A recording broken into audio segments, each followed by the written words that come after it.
Hello, this is Tom. Welcome to the first Transport Fever gameplay video. Today I have the great pleasure to show you some of the basic gameplay mechanics from the current beta version. Unfortunately, there is by far not enough time to show you everything of the game. In that case, I am only showing a small portion of the endless game, about 10 to 15 years from the usually over 150 years of transportation history. If you are interested in the campaign, we showed one of the missions in a recent developer video blog. As the game is still in development, of course a lot of things will be changed and improved until the release. Today I will show you the basic mechanics of the game, the transportation of passengers and cargo with various vehicles including trains, trams, buses, trucks, ships and planes. The main goal in Transport Fever is to build up a successful transportation company and transport passengers and goods, and at the same time develop the game world. Let's start with passenger transport, and for that I will pick one of the inhabitants of that town and have a closer look at the preferences. As we can see, as everybody else, this lady has a home, a place where she wants to shop and a place where she works. Everything in the same town. She is on foot without a car and her move preference is cheap. In contrast to some other inhabitants which may prefer a fast movement. Let's have a closer look at the various districts in the city. The green living area, the blue commercial area with shopping facilities, and the yellow industrial areas with workplaces. In the neighboring city I already connected all the areas with a bus line, which is also stopping at the train station. If we click on the station, we can see the catchment area representing how far passengers are willing to go to the station by foot. Passengers from the other side of the city will use the bus and switch to the train at the train station. We are back in the city where we had a closer look at the inhabitants. The lady was traveling by foot, probably because the train station, despite being very popular, has a rather small catchment area on its own, but we can extend it very easily by giving the train station a secondary street connection on the back side. This can be done by just upgrading the station with a few clicks. As soon as the second street connection is connected to the city, the catchment area gets much bigger. To also grant the other inhabitants access to the train station, I will also build a bus line in this city. I will just place some bus stops in the various districts and add a new line which will stop at all stations. The last thing we need are buses, therefore we have to construct a depot for street vehicles where we can buy buses. I will buy a couple of them at once because I hope that the new bus line will become very popular very soon and send all the buses on the line at the same time.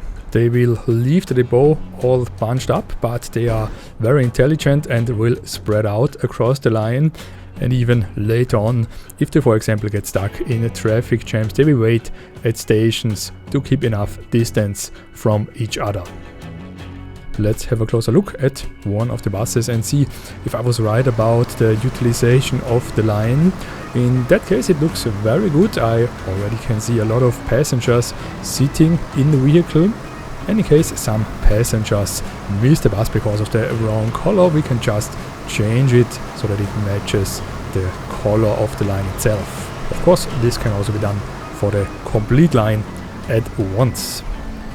Our new bus line seems to be a huge success. A lot of people are already changing from the bus to the train, so I would say it's about time to expand the train line between the cities. Currently only one train is on the line. If we want to add a second one, the easiest way to enable that is to build a section where trains can cross each other. We just add a second track with two switches, and at the fitting signals the line will automatically adapt to the new track configuration, and trains which want to pass each other will use this section to wait for each other at the signals. We are already making some good money with passenger transportations. This would be the perfect moment to extend the line to a new city. There are a couple of buildings in the way of our planned tracks, but fortunately we can spend the money to automatically remove them while building the tracks. The same of course applies to building streets and building stations. I will immediately add a second track because I'm planning on adding a couple of new trains at the latest when we start with cargo transportation. Therefore, we will also need a couple of switches and signals. I will extend the existing train line to also stop in the third city, where I already constructed a terminal station, which also needs some support to reach all of the inhabitants in the whole city. I already constructed a couple of bus stops, but I'm deciding to make a tram line. I just have to upgrade the streets with tram tracks. Bus stops will automatically upgrade to tram stations, and similar as before, I have to build a depot in that case for trams, where I will buy a couple of trams and add them to a new line. As it seems, our plan is working perfectly. People are using the tram line, and thanks to increasing land value, also new buildings are added near the station. The second important topic is the transportation of cargo. As we can see here in the city, the commercial district needs tools, food and goods, while the industry district construction materials, machines and fuel. There are various lengths of cargo chains. One of the shorter ones is the production of food. Close to the city there is a food processing plant which consumes grain and livestock to produce food, which in turn are produced in a farm, which luckily is very well located next to our train tracks. Therefore, the logical step would be to deliver this cargo with the train. I will add a cargo terminal next to the farm and connect it to our existing tracks. On the other side, I will expand the track to the food processing plant and add a cargo station. And because I know we will have a lot of consumers for our food and the plant needs a constant supply of raw materials, I will again add a second track because I want to add a couple of cargo trains later on next to the passenger trains. To deliver grain, we need the fitting type of wagons. These can usually deliver various different types of cargo, like coal, iron ore and so on, but also grain.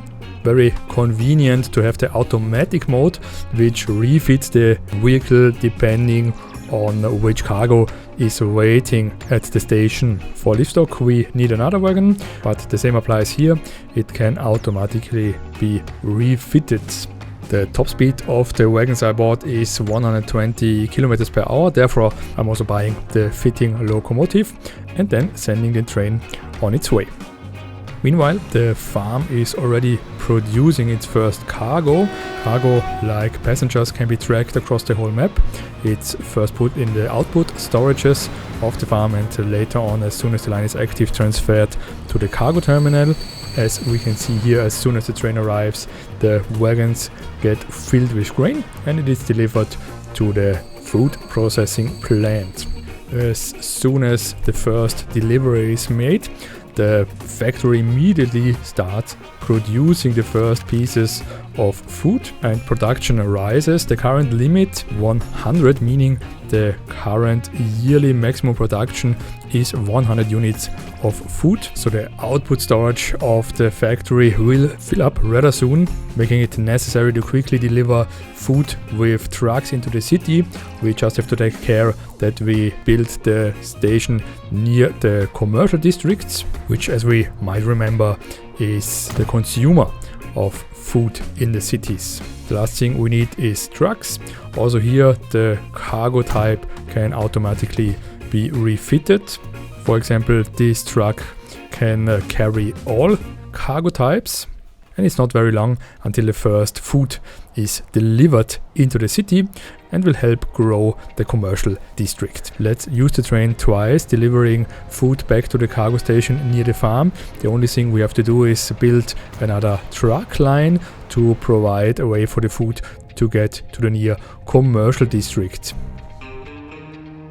Another factory is using crude to produce oil and fuel. Crude is already delivered to the factory. The only thing we need is a consumer for fuel, which in that case can be the industrial district of the city, and a consumer for oil, like this chemical factory, which uses it to produce plastic. The oil refinery as well as the chemical plant is located next to a river, a perfect opportunity to use ships. The river is navigable, interrupted only by this bridge, which doesn't concern us. If a bridge would be in the way of ships, it could be raised. We only have to pay attention to rebuild main connections as soon as possible.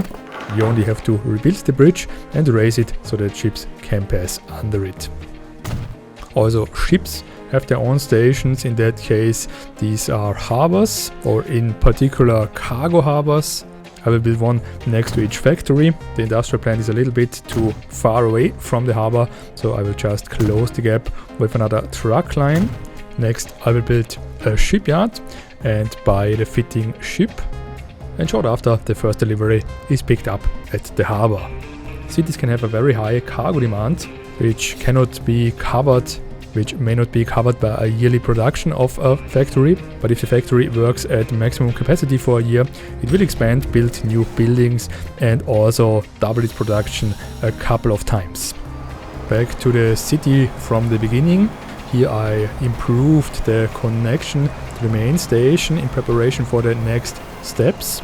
The move preference of the lady, which we inspected in the beginning of the game, was cheap, but as I already mentioned, other passengers may prefer to go fast. Therefore, we will expand our services with an airport between these two cities. Here is very level ground, and as you can see, I used the existing tracks to add another train station, providing very fast access from the two cities to our new airport. The new airport includes everything we need, terminals and also a plane hangar where I can buy the fitting airplanes. This model is perfectly suitable for short and middle range distances. I quickly add a new line to connect this airport with another already existing one. And I'm very happy to see that already the first passengers are arriving at the airport and already waiting for the plane to depart. It takes some time for the plane to take off and land and do its taxiing to arrive at the terminal, but with its very high acceleration and top speed, it will beat the train most of the time over longer distances, not in terms of price, but in terms of travel time. So we reached the end of this video.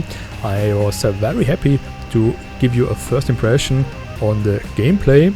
Unfortunately, I wasn't able to show you everything. 150 years of transportation history have a lot of content, not only in regards of trains, but also the development of the cities over the various ages.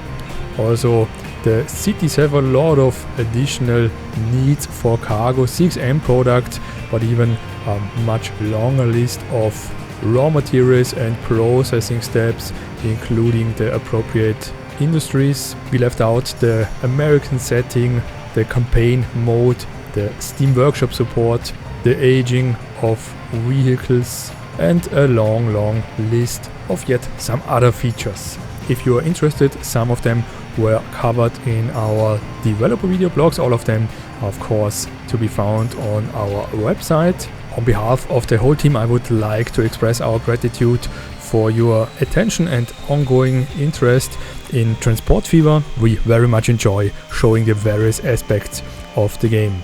I once more are very much looking forward to the next time, and until then, take care and bye bye.